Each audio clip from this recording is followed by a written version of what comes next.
In this video, we're going to show how you can use a simple script to generate a 2D isometric grid at runtime. First of all, what we've done is just create two very simple sprites for two isometric tiles, and then what I've done is created two prefab game objects, one for each of the tiles. We'll show why we need two later, but all that is on the prefab is a sprite renderer with the different sprites that I've attached to them. So what we'll do first is just create a game object to attach our script to. We'll just call this grid manager, reset transform, and then we'll add a new script to this, which we'll call the grid generator. So what we'll do is create the script, and then we'll add some variables to be able to adjust the grid and the properties of the grid at runtime. So if we open up our script, and we'll get rid of the update function, we won't need that. We'll keep the start function, and we're just going to set some variables up. We'll serialize some fields at the top here, and these will allow us to configure the grid later on if we want to adjust the size or the spacing of the tiles.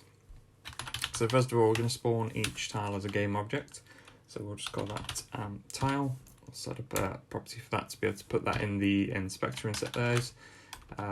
We'll set the an int for the grid height, and we'll set that at 10 initially, and then we'll do the same for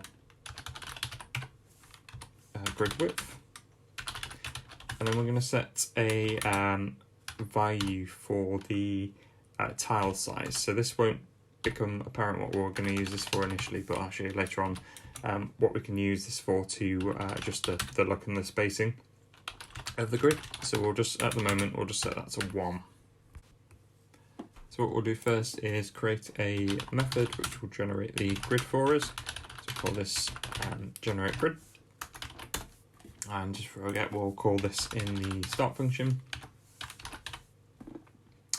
So what we're going to do is create two for loops, and these will run through the each value in the height and width of the grid, and generate a instantiate game object at the correct positions to create a 2D isometric tile map.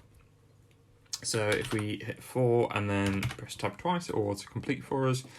We're going to change, just so we can see this a bit clearer, we'll change I to X in this instance. So what we're going to do is cycle through each value in the grid width from 0 to 10 in this instance, so each value of X. So we want to go up to the grid width here.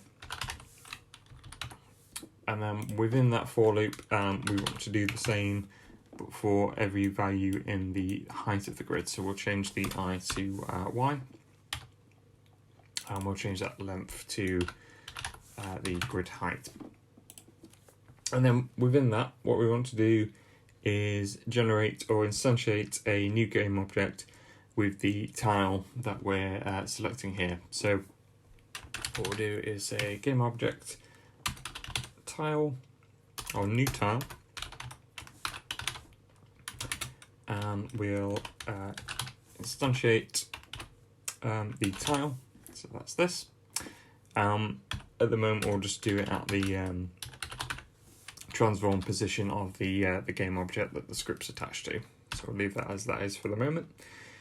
And then what we want to do is then set the position of that tile.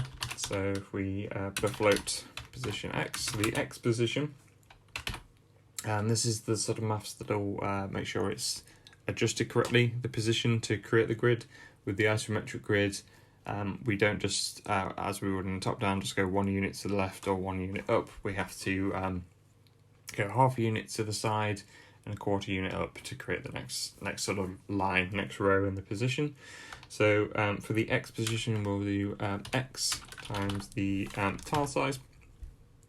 And as I mentioned, it's just by 1 at the moment, but I'll explain why we're going to keep that in, and we'll be able to change that later. And then we want to add the value of Y,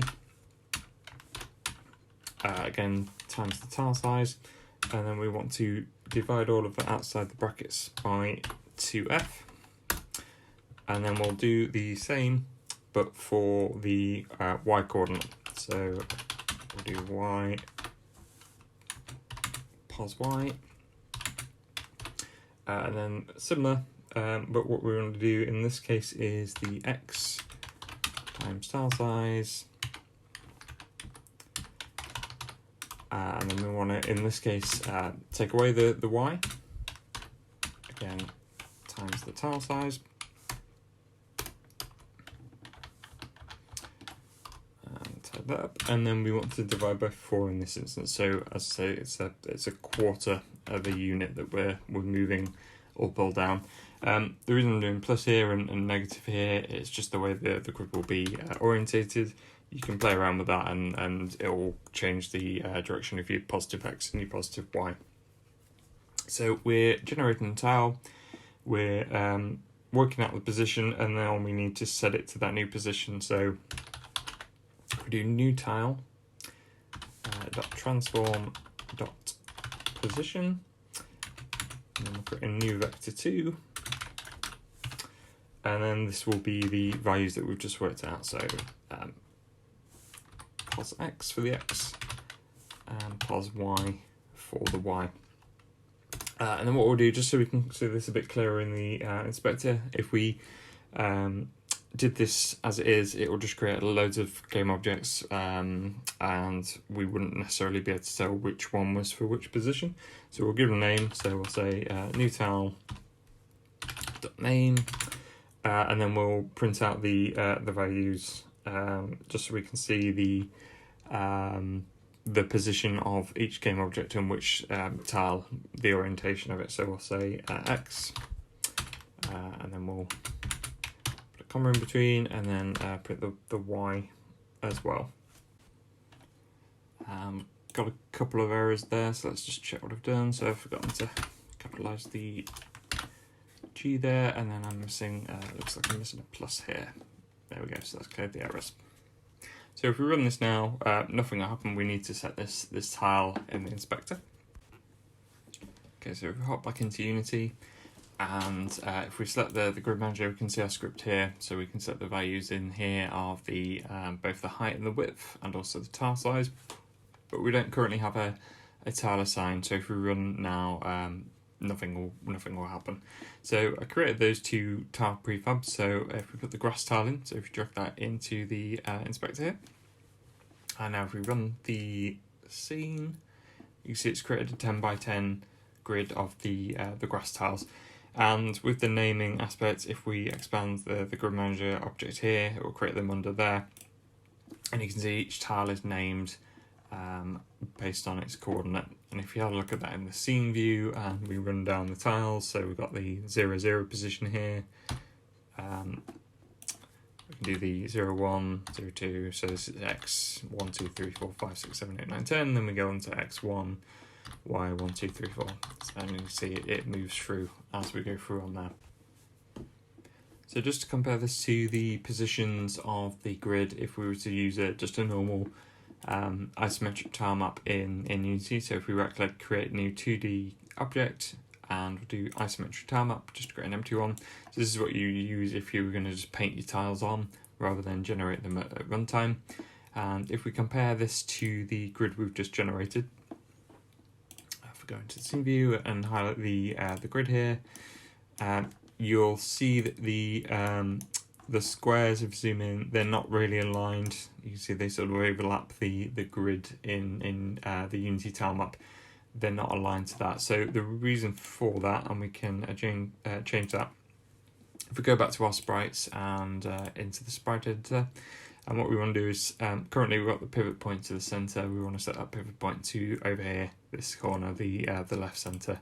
So if we change and drop down here to left center, and apply that, and I'll just do the other one while I'm in here as well. So we'll go left center and apply. Now if we generate that grid again, and if we go back to scene view and then have a look at the overlay for the Unity tile map, you see we've got the grid now aligned exactly to that grid. So there's a couple of other things we can do here as well. If we wanted to sort of add a bit more to this, where we could create an array of tiles. I'm just going to delete that grid we've just put on there. So we could set up multiple tiles. So this is why I created the 2 prefabs here. We'll change our script now so we can add in a couple of different tiles, and that will randomly generate the grid based on those two tile types and randomly position those tiles. And just before we do that, just before we pop over into the script, I mentioned that we could change the properties of the grid here. So if I change the grid height and width to 100 and generate the grid now, so you can see it's now 100 by 100, so we've got a huge grid there. And the tile size, so if just change it back to 10 by 10, if we put the tile size to something like 1.2 and then generate the grid, and what this will do is leave a gap in between each tile, so it will adjust the grid spacing to do that. So you can see we've got a gap between the tile, and that can be adjusted with the tile size here. So what we'll do now is jump back into the script and make the changes to be able to generate that random grid of random tiles. So the first thing we'll do is we'll change our game object here where we're setting our tile. We'll change that to an array so we can put multiple of those tile prefabs into the inspector. You see it for an error down here, we'll set that in a second. And what we're going to do is create a new variable which will be a random tile. And what we're going to do is pick a random tile from this array of tiles. So what we'll do is we'll access that tile array, and we're going to do something called random.range. So this will pick a random value between two values that we feed into it. And the values that we'll feed into it will be the 0 value for the array here, and then we'll go up to the length of the array. So we could set it, if we had 10 items in there, we could set it to 0 and 10. But what we'll do is set it up so however large this array is, it will do it for the size of the array, so it will pick from anywhere within that. So we can use random.range, and then we need to feed the you see the minimum and the maximum in there.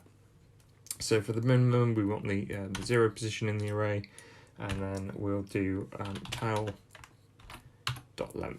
and that will select randomly from the full size of the array. We're just going to put 2 in just as an example, but you could go in with as many as you needed in there.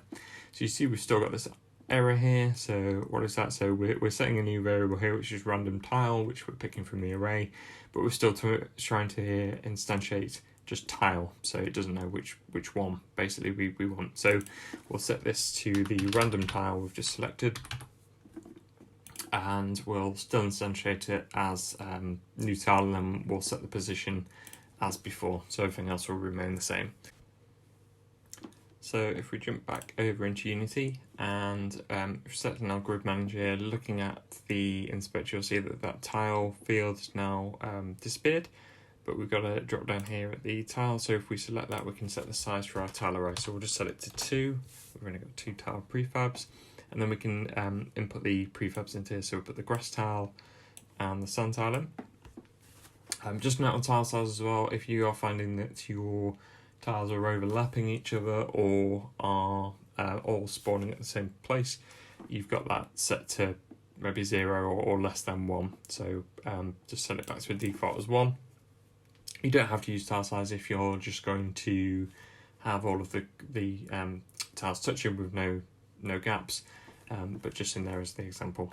So we've set our 2 tile prefabs here, and then what we'll do now is hit play, and that should generate a grid of 10 tiles randomly generated. So if we have a look at this, look at the orientation there, and then play again, see every time we hit play, it's a different arrangement of those tiles. It's randomly picking as it generates each one.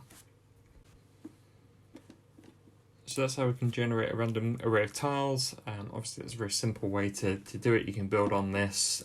You can set your tile properties in a different class. And just to have a look at the script again, just to run through, if you're not sure how this is working, just to do a bit of a recap. So we're setting up the properties of our grid here, so the grid height and width and the tile size for that spacing if we need it. We're setting an array of the tiles that we want to use to generate the grid.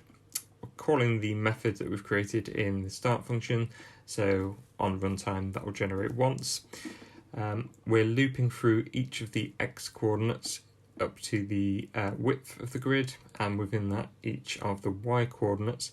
And for each of the x and y coordinates, we're doing a bit of maths here to set the position based on the coordinate. So for number 1, we're setting it in the initial position, and then as it moves through, these values will get larger, and we need to, for the isometric grid, we generally go across by half and then up or down by a quarter to set that new position, so it sets the rows up correctly. So within these for loops, we're going through each of the values in this this sort of grid makeup we're setting here. We're setting a variable which is a random tile, which we're just picking at random from the array here. We're instantiating a new game object, which is the random tile we've picked. So remember, this runs every time in the for loop, so that's why we're getting multiple tiles.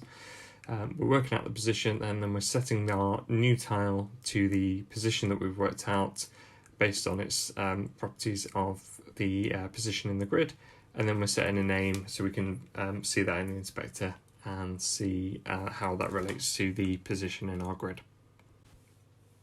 So there's a few different ways you can do this. This is just a quick and easy way. So just have a look at that one more time. So I've set the grid height and width here to 100, so we'll generate a larger grid. And there you can see randomly generating that grid with the random tile selected from the array there.